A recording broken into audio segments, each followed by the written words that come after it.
Bienvenue dans cette nouvelle vidéo.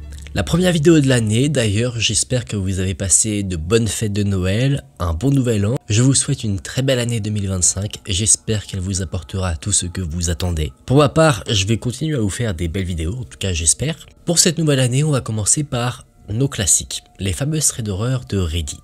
J'espère que ça vous plaira. Comme d'habitude, si ça vous plaît, vous pouvez laisser un j'aime, vous abonner à la chaîne. Vous pouvez aussi m'envoyer votre histoire si vous souhaitez me la partager sur Instagram AkenTV. C'est avec plaisir que d'abord je la lirai et que si vous le souhaitez, ensuite je la repartagerai sur la chaîne.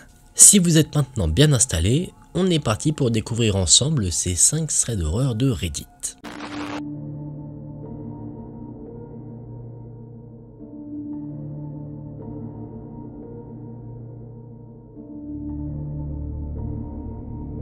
La première histoire que je vais vous partager sera celle de quelqu'un que nous appellerons ici Sam. Sam nous explique que son histoire est arrivée alors qu'il était en Arizona. Il était sur une avenue dans la ville de Tempe, une avenue où se trouvaient principalement tous les bars. Avec des amis, il faisait un peu la tournée des différents établissements, donc au fur et à mesure de la soirée, il était de plus en plus éméché, il passait un excellent moment. Sauf que Sam avait une mauvaise habitude quand il buvait un peu trop, c'est qu'il avait tendance à s'éloigner de son groupe d'amis et donc de les perdre et se retrouver seul. Alors ici n'est pas une exception, il se retrouve de nouveau seul, il erre un peu dans les rues de la ville à la recherche de ses amis et c'est au bout de cette fameuse heure que là il se dit qu'en fait, oui, il est bel et bien perdu. Un autre problème s'est ajouté à cela, son téléphone n'avait plus de batterie, ce qui l'empêchait de joindre ses amis. Finalement, il s'est dit que la meilleure décision qu'il pouvait prendre, c'était de rentrer à pied chez son amie. Il savait à peu près où elle se trouvait, de ce qu'il se souvient au nord de la rue où il y avait tous les bars, sauf que ce qu'il ignorait quand il a pris cette décision, c'est que bien que la maison se trouvait au nord de la rue des bars, elle n'était pas non plus à côté. Elle était à un peu plus de 10 km de là où se trouvait Sam. Donc Sam décide, sans se douter la moindre seconde qu'il est très loin de son lieu de destination, de se mettre en route. Il marche pendant la nuit sur les rues désertes, il est peut-être 2 h du matin et c'est là qu'une voiture commence à passer à côté de lui. Au début elle est sur la route et d'un coup elle se met en travers pour bloquer le passage à notre ami Sam. Sam, surpris, a levé les yeux vers le conducteur et il a vu à l'intérieur un homme vêtu de noir qui semblait grand et qui le regardait avec un air menaçant. La plupart du temps, quand quelqu'un fait face à ce genre de situation, il y a 2 possibilités. Soit on se met en position défensive, soit on se met en colère et on devient plutôt agressif. Sam, lui, il a eu une 3e réaction.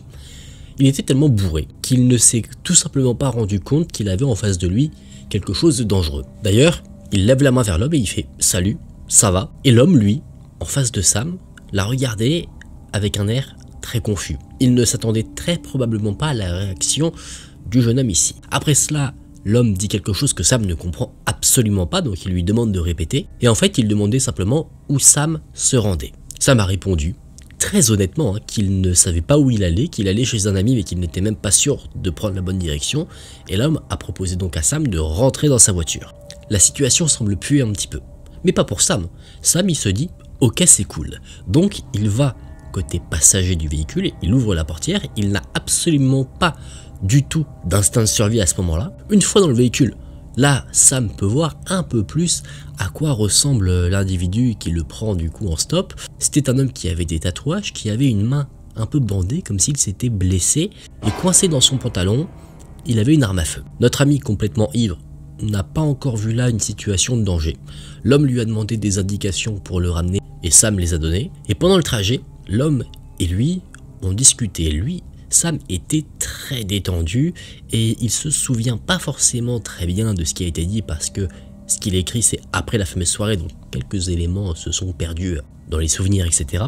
Mais il dit qu'en gros, l'homme lui a expliqué qu'il sortait d'hôpital parce qu'il avait été victime d'une fusillade et on lui avait tiré sur le bras, d'où le fait qu'il avait en fait un bandage sur sa main. En plus de ça, il explique qu'il est un peu triste parce que sa copine l'a quitté, car lui faisait partie d'un gang et c'était quelque chose qu'elle n'appréciait pas. Il ajoute, pour conclure sa petite histoire, qu'il s'était mis à conduire ce soir-là dans l'espoir de trouver quelqu'un à voler. Il précise qu'il a d'ailleurs fait de la prison pour ça. Il cherchait à braquer quelqu'un. Et c'est ici que le cerveau de Sam, qui jusqu'à présent ne voyait absolument pas le mal de la situation, qui comprend petit à petit en fait ce qui vient de se passer. Il se dit qu'en fait, il va être la cible d'un braquage. Il a 200 $ dans son portefeuille et plutôt que de dire quelque chose pour se défendre, il répond juste un truc du style « Ah ouais, c'est dur ». Le trash continue.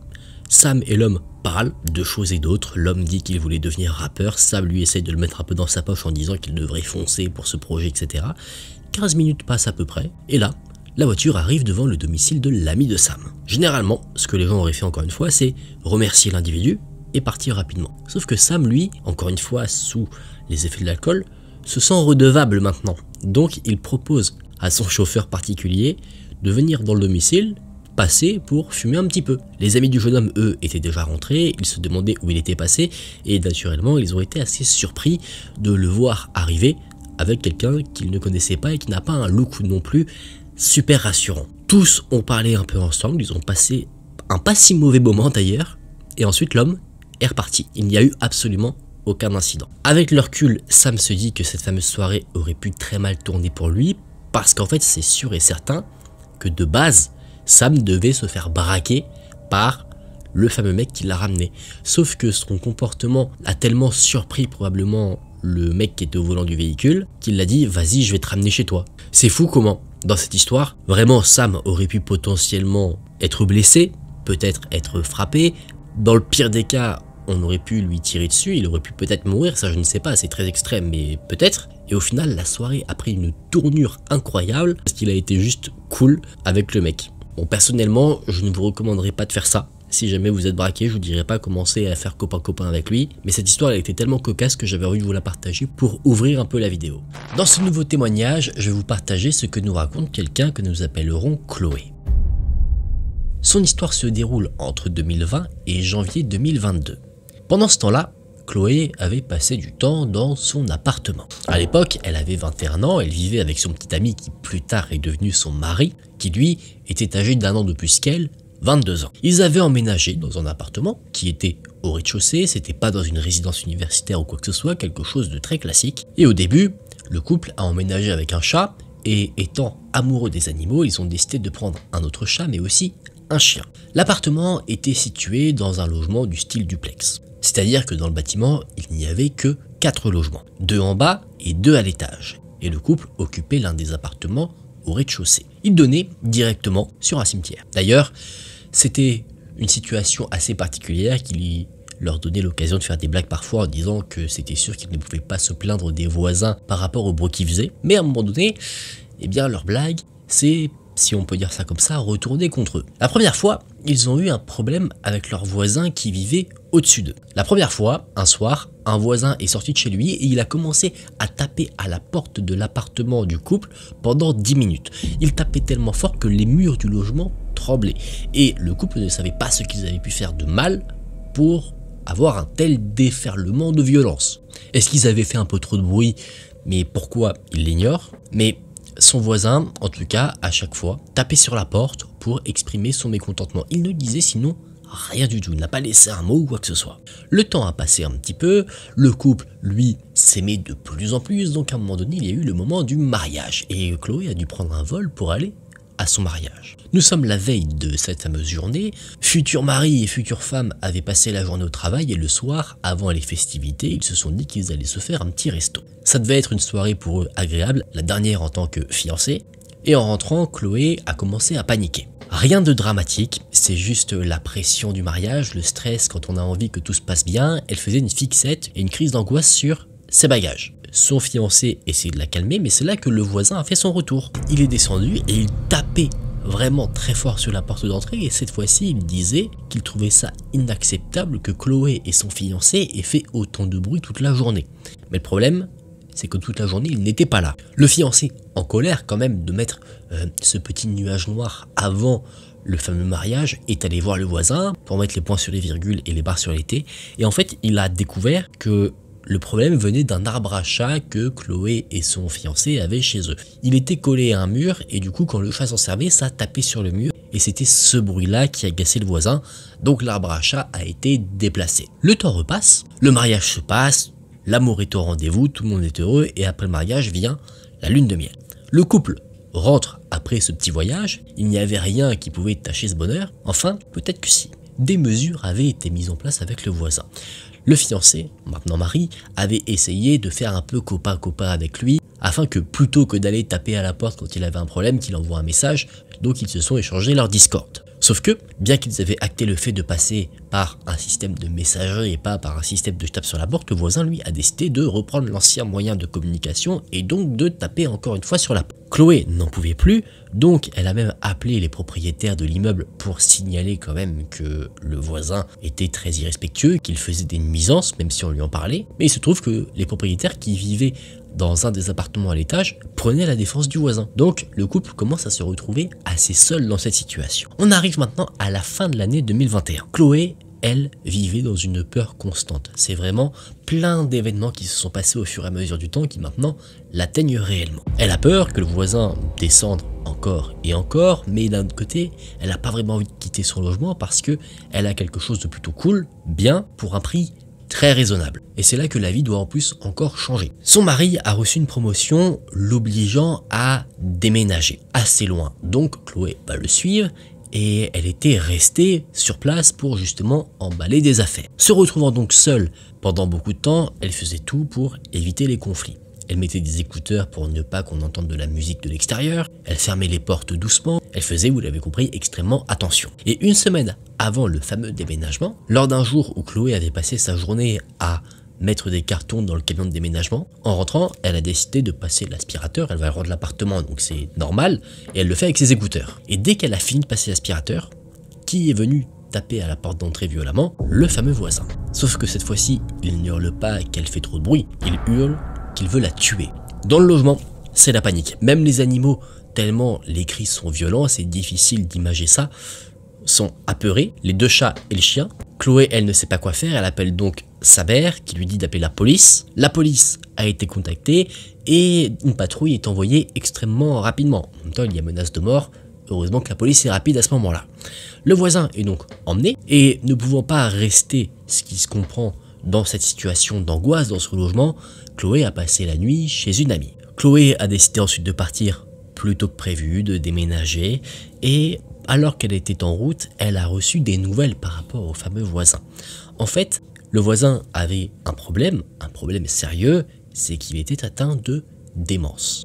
Il avait des problèmes mentaux, et donc effectivement, tous ces agissements qu'il a eus qui embêtaient la vie de Chloé et de son mari sont dus à ces problèmes. Chloé n'était en soi pas réellement bruyante. Et le truc dans l'histoire aussi, c'est que si jamais Chloé avait ouvert la porte ou si le voisin avait réussi à rentrer dans le logement, son problème mental était si important, si grave, qu'effectivement, oui, il aurait pu la tuer, même s'il n'en avait pas réellement envie. On a donc conseillé à Chloé de mettre en place une ordonnance de restriction pour que le fameux voisin ne puisse pas justement s'approcher d'elle en dessous d'une certaine distance, mais finalement, plus tard, au cours de l'année 2023, les parents du fameux voisin ont appelé Chloé lui demandant si elle pouvait retirer l'ordonnance qu'elle avait demandée auprès de la police, car il avait réemménagé chez eux et il allait suivre un traitement. Donc un accord a été fait, il devait bien s'assurer que le voisin prenne son traitement et elle, en échange, allait retirer cette ordonnance restrictive parce que ça pouvait faire tâche si jamais le voisin voulait peut-être à un moment donné trouver un travail, etc. Une histoire assez folle, je trouve. Après, pourquoi les autres voisins, les propriétaires, eux, ont pris la défense du voisin qui avait des problèmes mentaux? Je pense qu'en fait, dans ce genre de situation, quand on est propriétaire et qu'un des voisins se plaint du bruit, on va tendance à prendre naturellement sa défense, même si on s'assure pas forcément de la véracité de ce qu'il dit. C'est mon petit avis, vous me direz ce que vous en pensez. En tout cas, on peut être qu'heureux que finalement, Chloé et son mari ont pu recommencer une nouvelle vie ailleurs sans tous ces problèmes de voisins. Dans cette nouvelle histoire, je vais vous présenter ce que nous raconte Oliver. Il était très jeune au moment de son histoire, il était âgé d'environ 7 ou 8 ans. Donc, sachant que c'est une histoire qui remonte quand même pour lui à il y a un certain temps, il y a des détails qui sont flous, mais d'autres qui restent assez limpides. Déjà, il explique que sa famille venait de s'installer aux États-Unis et louer une maison avec un étage. Cette maison se trouvait dans un quartier qui, normalement, était censé être très sûr. Après avoir emménagé, Oliver a pu se faire quelques amis dans ce quartier, notamment des triplés qui vivaient à quelques maisons un peu plus loin. Quasiment tous les jours, il allait jouer avec eux. Et c'est vers 9 ou 10 heures le soir, quand il était en vacances, que son grand frère, âgé d'environ 11 ou 12 ans, venait le récupérer pour le ramener à la maison. Un soir, comme d'habitude, son frère est venu le chercher. Le soleil n'était pas encore couché, mais il faisait petit à petit à faire sombre, et comme d'habitude, les deux frères ont pris le chemin qu'ils avaient pour coutume d'emprunter, mais ce soir-là, étonnamment, ce fameux frère regardait étonnamment souvent derrière son épaule. Oliver n'y faisait pas forcément attention jusqu'au moment où son frère l'a poussé brusquement. Il l'a poussé sur le trottoir entre deux maisons. Chaque maison avait une grande clôture qui séparait leur jardin et son frère l'avait forcé à s'accroupir derrière une de ces clôtures. Il se souvient qu'il était complètement terrifié mais qu'il ne comprenait pas du tout ce qu'il se passait. D'abord, il a pensé à une blague car son frère avait pour habitude de lui faire des farces et c'est là que son frère a dit « Va entre les maisons, j'ai l'impression que quelqu'un nous suit ». D'abord, il pense donc là à une blague. Oliver a peur mais d'un autre côté, il ne croit pas trop à la chose. Donc, pour en avoir le cœur net, Oliver a décidé de regarder derrière lui. Et il y avait bien un homme qui les suivait. Il se tenait là, à même pas quelques maisons, près d'une autre clôture, en train de les regarder. Il portait un sweat à capuche noir, la capuche, elle, était relevée sur sa tête. Il avait un pantalon de jogging noir aussi, et des baskets blanches. Une tenue plutôt classique, mais il y a un détail sur le visage de l'homme qui est resté dans la mémoire d'Oliver. Ce détail, c'est que l'homme avait sa mâchoire qui pendait. Aujourd'hui, avec le recul, Oliver se dit que probablement cet homme avait un problème médical, ce qui faisait que sa mâchoire pendait, mais étant petit, Oliver, il n'a pas l'impression là de voir un être humain. Il avait l'impression clairement de voir un démon. Il commence donc à paniquer, son frère le remarque, donc il lui dit « Cours aussi vite que tu le peux ». Ensemble, ils se sont mis à courir jusqu'à leur maison et ils ont réussi à rentrer en 4e vitesse. Ils sont passés par une porte coulissante, mais après l'avoir refermée, ils se sont rendus compte que l'homme avec la mâchoire pendante les avait suivis et se tenait dans leur jardin en train de les fixer sans détourner le regard. Les enfants se sont précipités pour aller raconter ce qui s'est passé à leur mère. Leur mère ne les a pas crus. Ils se sont dit ok, on verra demain. Et le lendemain, ils sont allés rejoindre leur père. L'événement qui les avait choqués leur était un peu sorti de la tête. C'était des enfants, donc on va dire que ça peut aller très vite à cet âge-là. Et ils sont allés voir leur père. Leur père était vers un entrepôt qui était non loin de la maison, quelque chose qu'il louait pour stocker des affaires.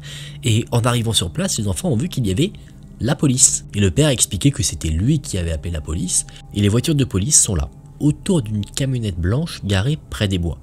Et le père a dit qu'il y avait deux personnes dans cette camionnette, une femme et un homme, et cet homme il l'a décrit comme ayant la mâchoire pendante. Le père lui ne savait vraiment pas du tout ce qui s'était passé la veille avec les enfants, il l'a appris plus tard. Les deux personnes ont été retrouvées et arrêtées pour intrusion, et concrètement c'est à peu près tout. Est-ce que c'était simplement un homme et une femme qui souhaitaient voler quelque chose? Ils avaient vu l'espace de stockage du père avec des objets lui appartenant, ils s'étaient dit qu'ils allaient voler. Est-ce qu'ils voulaient pas voler des objets mais plutôt kidnapper des enfants? C'est bizarre. Oliver était petit, son frère se souvient encore des événements mais pour lui aussi c'était assez flou, donc il n'y a pas vraiment de réponse vis-à-vis des motivations des personnes, notamment cette personne avec la mâchoire pendante qui a suivi des enfants. En tout cas, je comprends qu'on puisse en garder un souvenir assez net. Dans ce 4e témoignage, je vais vous présenter ce que nous raconte Arya. Déjà, son histoire se déroule il y a longtemps, en 1978. Elle était âgée d'environ 15 ans et pour placer un peu de contexte, Arya nous raconte qu'elle a été adoptée quand elle était enfant. Son adoption en soi s'est bien passée, mais rapidement elle s'est rendue compte que pour ses parents adoptifs, elle était en quelque sorte une poupée. Ils cherchaient à la façonner comme elle désirait, que ce soit physiquement, dans la manière dont elle s'habille, ce qu'elle peut faire, mais également dans ses relations. Alors, pendant son adolescence, Arya a commencé à avoir une certaine mésentente avec ses parents adoptifs, si bien qu'elle ne vivait plus souvent chez eux. De temps en temps, elle revenait pour essayer de réparer les choses, mais à chaque fois, ça ne faisait qu'empirer, jusqu'à un moment où là, les choses se sont vraiment brisées entre eux. Un jeune garçon du nom de Rich avait appelé Arya un après-midi car il souhaitait clairement organiser un date avec elle. Le truc, c'est que ce jeune homme, Arya ne le connaît absolument pas, donc elle a été très curieuse de savoir comment il avait pu avoir ses coordonnées, et il a dit qu'il était au conseil étudiant et qu'il était aussi bénévole dans l'administration où là il faisait ses études, et il s'était permis de fouiner un peu dans les dossiers là où il avait trouvé donc les coordonnées de la jeune fille. Arya a dit qu'elle n'était pas intéressée, que d'ailleurs ça ne se faisait absolument pas de fouiller dans des documents personnels. Elle a raccroché et elle pensait que l'affaire était close, mais non. Le lendemain, Arya est allée à l'école et quand elle est rentrée, elle a trouvé sa mère qui était très excitée. Cette dernière avait en fait reçu un appel de Rich et de sa maman et impressionnée de par qui ils étaient, elle a accepté qu'Arya fasse un date avec lui. Donc Arya un peu obligée et donc sortie avec lui, soit aller manger une pizza. Le moment ne s'est pas forcément mal passé, mais elle n'avait pas plus d'intérêt que ça pour lui. Elle n'avait pas là l'envie d'aller plus loin. C'est ce qu'elle a dit à sa mère, mais pour sa mère et également pour le fameux Rich, les choses n'en étaient pas ainsi. Pour Rich, le fait d'avoir fait un date comme ça officialisait leur relation. Pour lui, Arya était sa petite amie et la mère d'Arya, elle aussi, considérait que les deux étaient ensemble et donc elle forçait Arya à sortir avec lui. Arya, elle, n'arrivait pas à avoir son mot à dire là-dessus. Pour la maman, en fait, le fameux Rich était parfait. Il venait d'une famille un peu aisée, il avait apparemment des bonnes manières, etc. Donc c'était un prétendant qu'elle considérait vraiment bien pour sa fille, qu'elle voulait vraiment façonner comme elle le désirait. Donc, Arya était forcée d'aller passer du temps chez Rich, de passer du temps avec sa famille qu'elle n'appréciait pas plus que ça, mais à cause de ses parents, elle y était forcée. D'ailleurs, elle a souvent dit qu'elle ne voulait pas être en couple avec lui et sa maman disait qu'elle était simplement méchante de ne pas vouloir être avec un garçon aussi gentil. Arya essayait d'avoir quelques solutions, mais ça ne fonctionnait pas parce que Rich demandait à Arya si elle pouvait sortir à telle date, etc. Quand sa mère était à côté, Arya disait « bah non, j'ai quelque chose de prévu ou je ne peux pas » et sa mère disait « non, non, t'as rien de prévu, tu vas y aller ». Effectivement, on a ici une relation de toutes parts, parentale, sentimentale, très toxique. Et Rich, lui, il en profitait. Il savait que s'il demandait devant la mère d'Arya, elle accepterait absolument tout.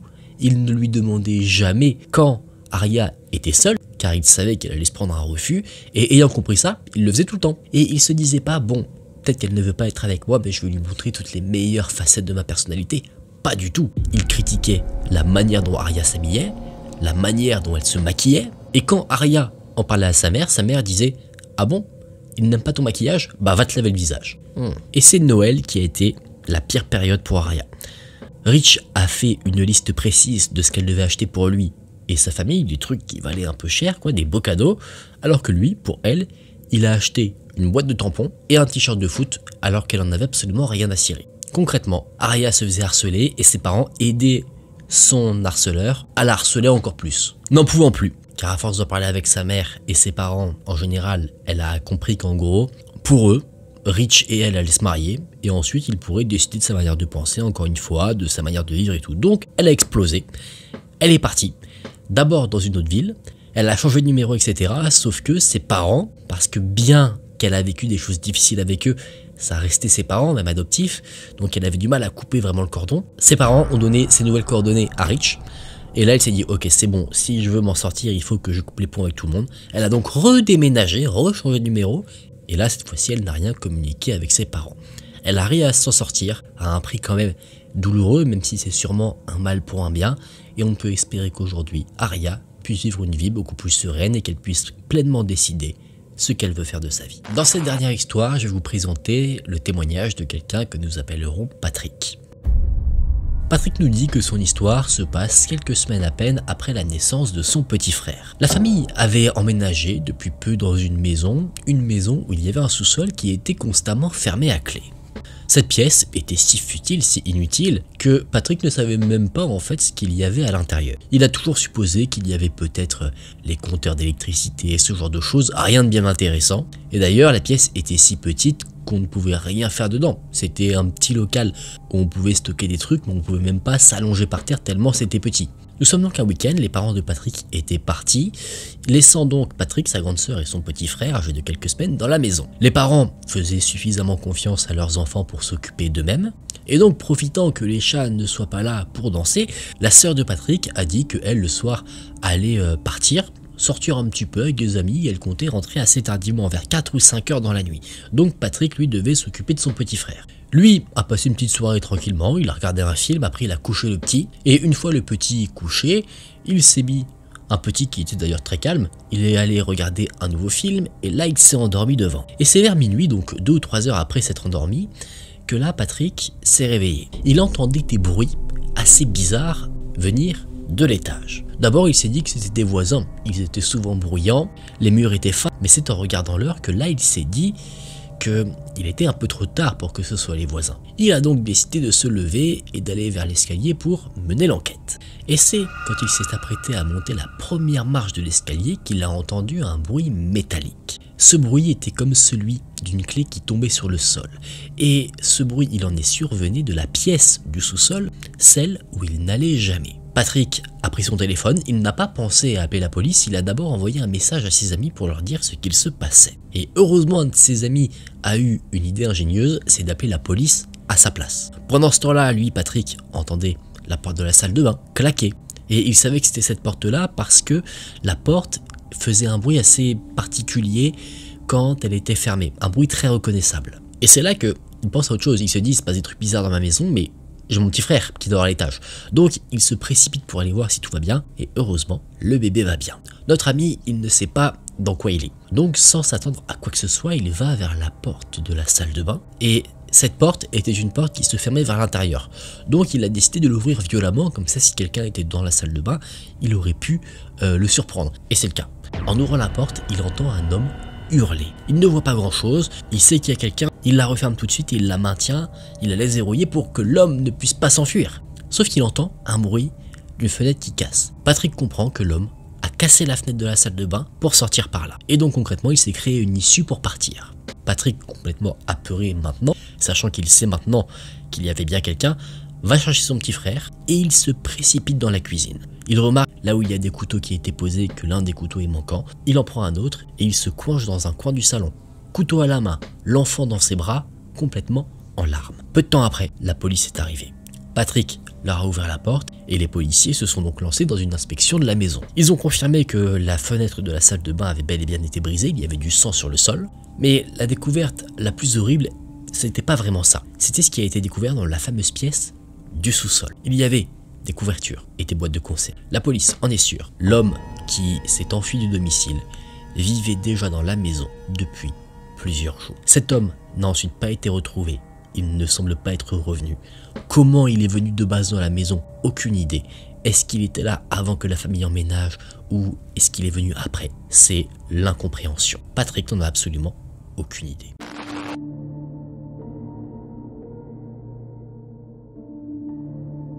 Mesdames et messieurs, nous en avons fini pour ces histoires, des histoires toutes différentes. J'aime bien comment on commence l'année avec cette vidéo. On a vraiment de l'horreur de différents points de vue. Je trouve ça vraiment excellent.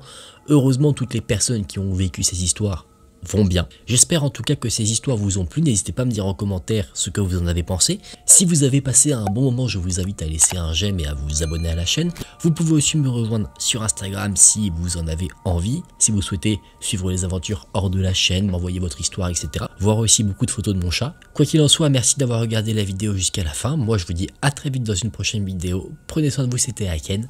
Salut!